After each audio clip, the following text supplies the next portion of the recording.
자, 이번에는 안철수 전 대표 얘기를 잠깐 해보겠습니다. 안철수 전 대표가 어제 오랜만에 공식석상의 모습을 드러냈고요. 모습을 드러내서 고개를 숙였는데 먼저 안철수 전 대표의 목소리를 듣고 말씀을 조금 이어가 보도록 하겠습니다.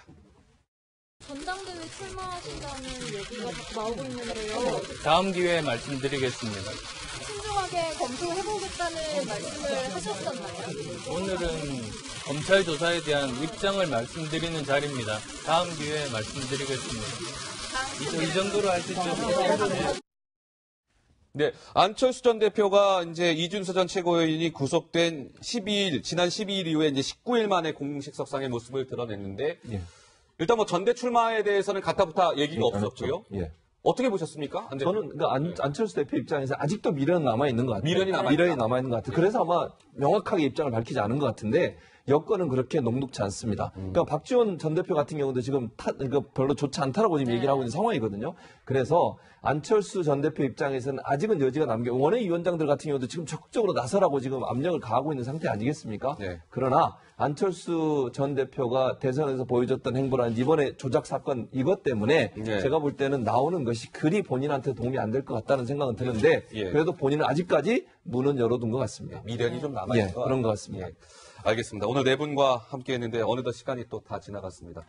김태현 변호사 1시간 방송 더 할까요, 저희? 하죠, 뭐. 알겠습니다. 오늘 네 분 말씀 여기까지 듣겠습니다. 말씀 유익했습니다. 잘 들었습니다. 고맙습니다. 감사합니다.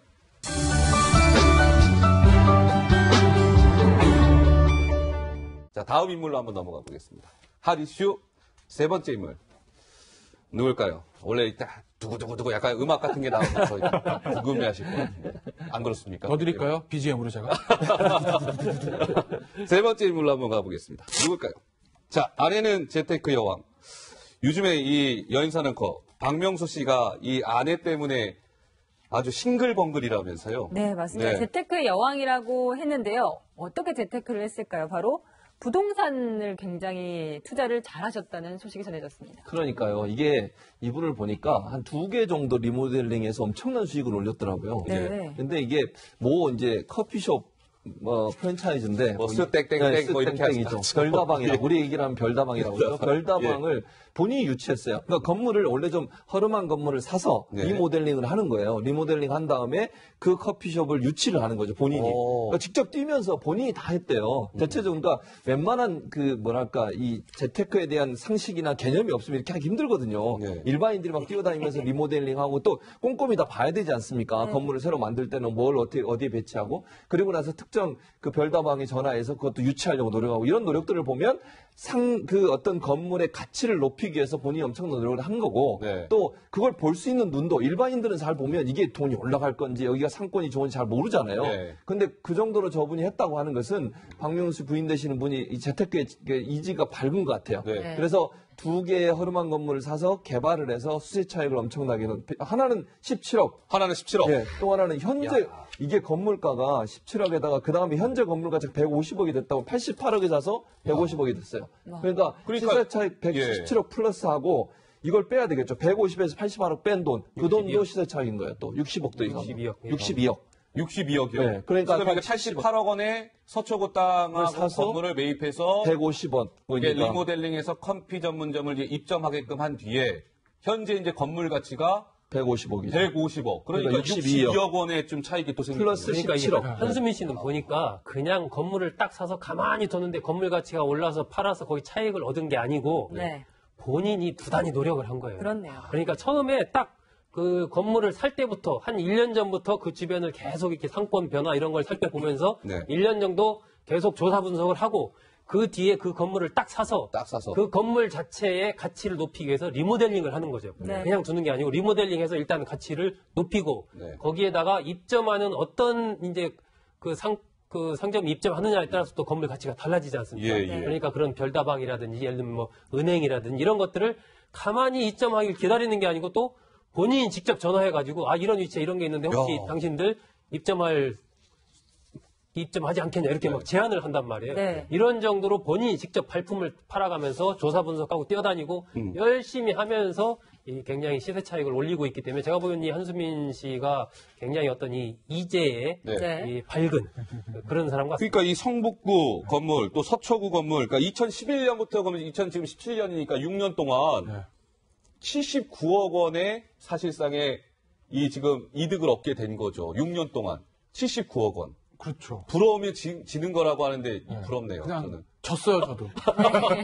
근데 한수민 씨가 이제 발품을 팔고 뭐 그런 것도 있는 것 같은데 아무래도 봐도 뭐 남편이 박명수 씨의 저는 영향이 지대하다고 봐요. 네. 박명수 씨가 어떤 영향? 아니, 그러니까 왜냐면요. 그러니까 글쎄 제가 한수민 씨랑 박명수 씨랑의 어떤 재산 관계를 다 아는 건 아닌데 이런 게 있어요. 그러니까 17억 맨 처음에 건물 살 때 본인의 현금이 얼마더라고 얼마나 대출했는지 모르겠지만 요새 이제 워낙 저금리 아니니까 은행한테 대출이 잘 안 나갑니다. 근데 이제 박명수 씨뿐만 아니라 일반 연예인들과 톱스타들이잖아요. 현금이 수입이 굉장히 좋아요. 일반인들은 상상할 수 없을 정도의 월 출연료 수입이 들어오잖아요. 그럼 네. 사실은 은행 입장에서 봤을 때 이런 우수고객이 없다는 거죠. 그럼 은행이 요새 워낙 이 자산 관리를 강화하고 있기 때문에 은행 딱 찾아가서 뭐 박명수 씨가 이랬다는 게 아니라 네네.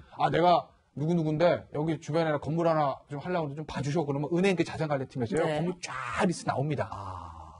쫙 나오고 야 네. 이거 할 때 현금 얼마 있으시면 우리가 담보 얼마 비율로 잡아가지고 월 이율 얼마 해드릴게요. 샥 나와요. 네. 그러면 얘 그 정도 채무는 부담할 능력이 있으니까 네, 건물 네. 삽니다. 그러면 이제 주변에 또 건물이 알려집니다.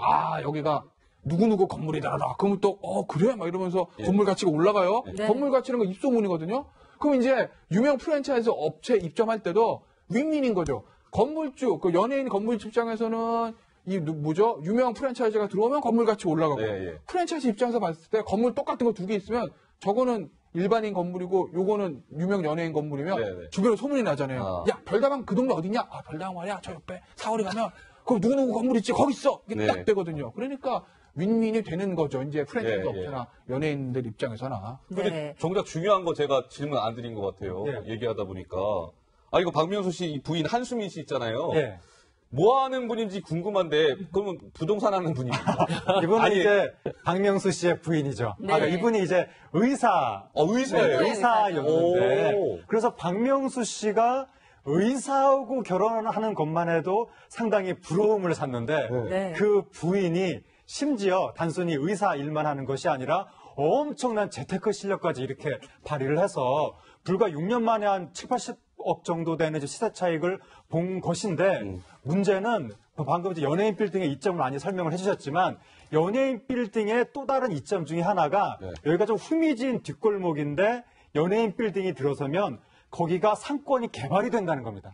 그래서 지금 박명수 씨 건물 주위에 또 다른 빌딩들이 리모델링을 앞두고 있다는 이야기가 있어서 네. 여기가 본격적으로 상업 중심지로 거듭나면 아마 시세 차익 100억 시대도 곧 도래하지 않을까 그렇게 예측이 됩니다. 아마 셀럽 효과도 있는 것 같아요. 그러니까 연예인이 주인이고 거기서 뭘 하다 보면 네. 친구들이 예를 들면 저라도 그래서 제가 거기 건물 갖고 있다 그러면 제가 아는 사람들 좀 놀러 와 해갖고 이제 부르지 네. 않습니까? 그렇다 보면 예를 들어 박명수 씨다 그러면 뭐 유재석 씨라든지 등등 유명한 사람들이 왔다 갔다 하게 되면 그런 어떤 효과도 좀 있지 않나 싶습니다. 알겠습니다.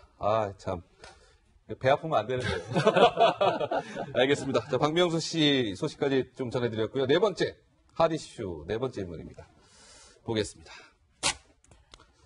DNA 검사 받을 것. 이 인물 한번 카메라에 딱 비춰지고 있는데 아마 누군지 아시는 분은 아시겠지만 누구지라고 하시는 분도 계실 텐데 여인선에 그 누군가요? 네, 바로 이명박 전 대통령의 아들 이시영 씨인데요. 마약 사건과 연루됐다는 보도가 나왔었는데 강력 대응에 나섰습니다. DNA 검사도 받을 거라고 얘기를 했는데요. 과거 2012년에 특검 조사를 받은 적이 있습니다. 당시 모습 먼저 보고 오시겠습니다. 현직 대통령의 자녀로서는 첫 특검 조사신데요. 국민께 죄송하다는 생각 없으십니까? 확실히 답변 드리고 나왔습니다. 소명은 충분히 하셨습니까? 네, 제가 할 수 있는 최대한 설명을 했습니다. 이 사건으로 특검 조사까지 받게 되셨는데요. 억울하신 점은 없습니까? 억울하다고 생각은 하다.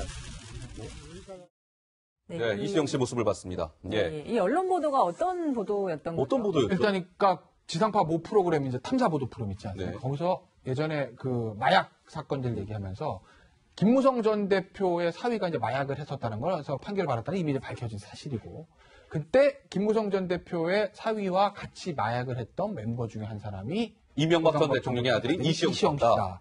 그런 류의 이제 보도가 나가는 겁니다. 네. 그러니까 이제 이시영 씨 측 입장에서는 발끈해서 야, 난 아니다. 의혹을 어떤 누명을 벗기 위해서 나는 DNA 검사도 받을 거고 그 방송사하고 PD들을 상대로 해가지고 손해배상 청구도 하겠다. 네. 이렇게 얘기를 하고 있는 상황인 거죠. 근데 그 방송사는 아무 근거도 없이 저렇게 보도하진 않았을 거잖아요. 네. 뭔가 근거가 있기 때문에 그렇게 보도하지 않았을까요? 그러니까 그 당시에 이제 마약 공급책 네. 서아무개 씨라고 있었는데 그 사람이 이제 진술을 했는데 공범중에 예를 들면은 이시영 씨가 있었다라고 자기는 얘기를 했는데 네.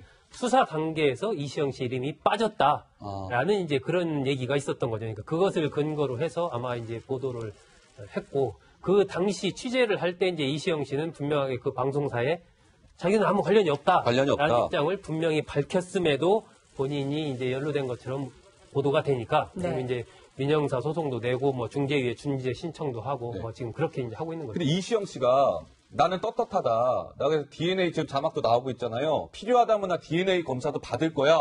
라고 지금 자신만만해하고 있습니다. 그런데 저 DNA 검사를 지금 받는 게 의미가 있을까라는 좀 궁금증이 드는 거예요. 왜냐하면 마약한 지 이제 수년이 지났을 거 아니겠습니까? 어떻게 되는 거죠? 그러니까 DNA가 언제까지 그게 나가야 남아있어요? 되는 그건 저도 모르겠어요. 머리카락으로만. 머리카락 꼽으면 예. 상당한 기간 동안 마약을 했는지 우리가 볼 수 있다고 하는데 네. 저때 이제 특정한 시점이 있을 거 아니겠습니까? 그 시점까지 역산해서 갔을 때 그때까지 마약을 했건 안 했건이 밝혀지는지는 저도 지금 사실 확인 안 해서 저도 잘 모르겠는데 일단 뭐 이시영 씨 입장에서 보면 지금 할 수 있는 거 그거밖에 없죠. 왜냐하면 뭔가를 있다라는 걸 입증하는 것보다 아니라는 걸 입증하기가 사실 더 힘든 것이거든요.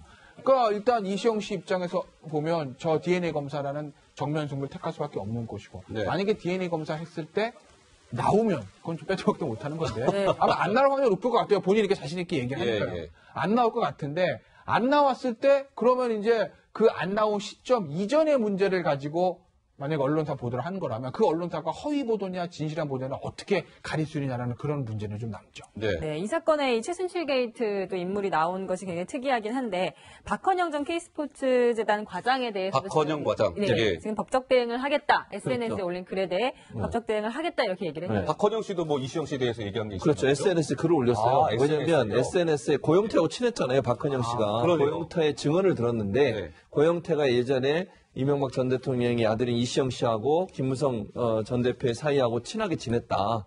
그런데 그때도 마약을 했는데 차 안에서 두 사람이 저 글이군요. 저 SNS 글. 예, 예. 그래서 차 안에서 두 사람이 약을 먹었는데 이게 코카인 줄 알고 먹었다가 잘못 알고 흡입을 했는데 상당히 몸이 마비되는 상태가 와서 고영태한테 그거를 도와달라고 도움을 요청했다. 네. 그래서 그걸 도와준 적이 있었다라고 지금 얘기를 하고 있는 거거든요. 네. 그러니까 당신 뻥인 줄 알았는데 이 뭐 기사를 보니까 이게 사실인 게 아니냐라고 지금 박헌영 씨가 자기 SNS에 올린 거예요. 네. 이 사건이 터지고 나서.